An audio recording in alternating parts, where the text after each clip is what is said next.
Alors, le titre du séminaire aujourd'hui, c'est les nouveaux habits. C'est un peu comme le management qu'on réapprend.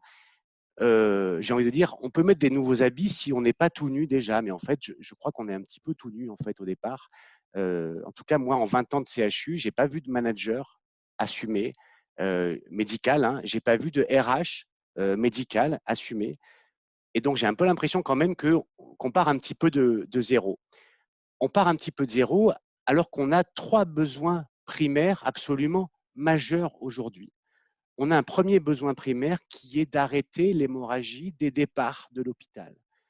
On n'a jamais vu autant de départs de PH, de PUPH. C'est une hémorragie veineuse hein, à bas bruit, mais c'est celle-là qui tue. Hein. Ce n'est pas l'hémorragie artérielle, on voit, ça saigne, on voit où est le G, on appuie. Non, non, c'est une hémorragie à bas bruit veineuse, c'est celle-là qui tue. Dans cette hémorragie, il y a aussi, et je le redis souvent, le suicide des internes. C'est pareil, c'est un phénomène à bas bruit dont on s'y est presque habitué finalement, on ne s'en étonne presque plus. Pas que les internes, hein, également des médecins, des PH. Chaque mois, quasiment, on a ce nouveau cas terrible, malheureusement. Et puis, jusqu'au suivant, on continue. Et puis, on a aussi cette hémorragie sous-jacente qui est que je fréquente aussi encore beaucoup aujourd'hui dans le cadre de mon travail des internes et des assistants et que la majorité aujourd'hui d'entre eux, en fait, ne se pose même plus la question de rester à l'hôpital. La question est déjà résolue pour eux.